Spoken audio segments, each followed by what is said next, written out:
লাহুম নাসীরা, আর মুনাফিকের কোনো সাহায্যকারী নাই, মুনাফিকের কোনো অভিভাবক নাই, মুনাফিকের কোনো অভিভাবক নাই। আর মুনাফিক তার জাহান্নামে তার স্থান হইতেছে জাহান্নামের একেবারে তলদেশে। আল্লাহর পয়গম্বর মুনাফিকের চারটা আলামত আমাদেরকে শোনাইছেন। আল্লাহ নবী বলেন, ইদা হাদ্দাসা কাযাবা, মুনাফিকের এক নাম্বার আলামত হচ্ছে মুনাফিক যখন কথা বলবে, মুনাফিক কথায় কথায় মিথ্যা কথা বলে। আচ্ছা, কথায় কথায় মিথ্যা কথা বলে এমন মুমিন মুসলমান কি আমাদের সমাজের মধ্যে আছে না নাই? জুড়ে বলেন, আছে না নাই? অভাব নাই। কিন্তু আল্লাহর নবী বলে যে কথায় কথায় যারা মিথ্যা কথা বলে তারা হচ্ছে এটা হচ্ছে মুনাফিকের আলামত। আল্লাহর নবী 2 নাম্বার মুনাফিকের আলামত বলেন, ওয়াইদা ওয়াদা আখলাফা, মুনাফিক যখন কারো সাথে ওয়াদা করে মুনাফিক সেই ওয়াদা ভঙ্গ করে। আল্লাহর নবী 3 নাম্বার মুনাফিকের আলামত বলেন, ওয়াইদা তুমিনা খানা। আল্লাহর নবী বলেন মুনাফিকের আরেকটা আলামত হচ্ছে মুনাফিকের কাছে যদি কোনো কিছু আমানত রাখা হয় তখন মুনাফিক সেটা খেয়ানত করে ফেলে। আল্লাহর নবী মুনাফিকের 4 নাম্বার আলামত বলেন, ওয়াইদা খাসামা ফাজারা। মুনাফিকের 4 নাম্বার আলামত হচ্ছে মুনাফিক যদি কারো সাথে ঝগড়ায় লিপ্ত হয় তখন যৌক্তিক শালীন কথা না বলে মুনাফিক কথায় কথায় খারাপ ভাষায় গালিগালাজ করতে থাকে। এমন মুসলমান আমাদের সমাজের মধ্যে আছে না নাই?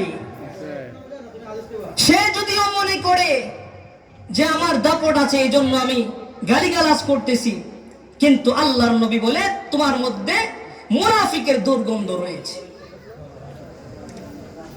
এজন্য এই মুনাফিকের আলামত গুলা যদি আমাদের মধ্যে থাকে তাহলে শুধু শুনলে লাভ হবে না, মুনাফিকের আলামত গুলো আমাদের থেকে বাহির করতে হবে।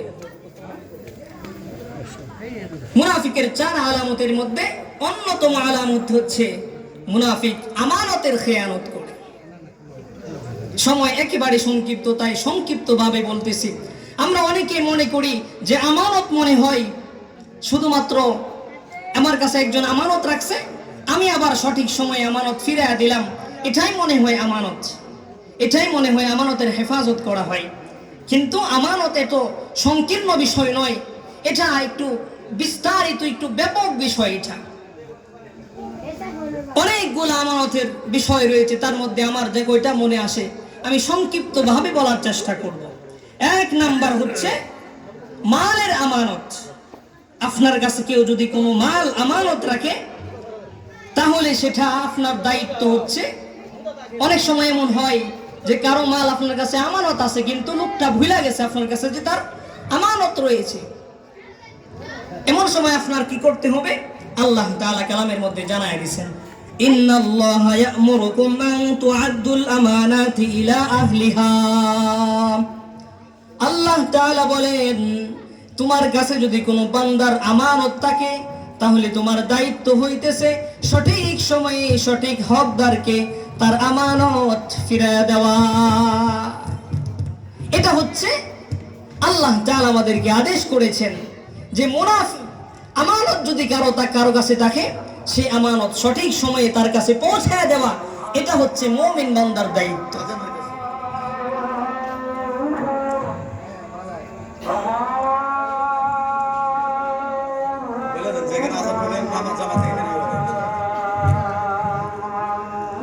এখানে আজান হবে এবং আজানের পরে যথাসময়ে এখানেই জামাত অনুষ্ঠিত হবে ইনশাআল্লাহ।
আমাদের এশারের জামাত এখানেই হবে, মসজিদে যাওয়া লাগবে না, এখানেই হয়ে যাবে ইনশাআল্লাহ। আজান হবে এখন।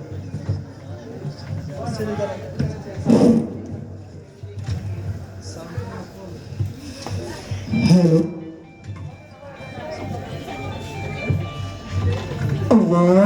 আল্লাহু আকবার,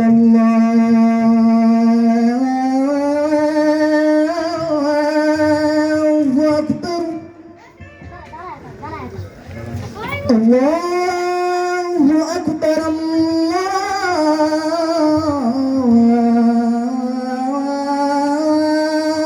আল্লাহু আকবার। আশহাদু আল্লা ইলাহা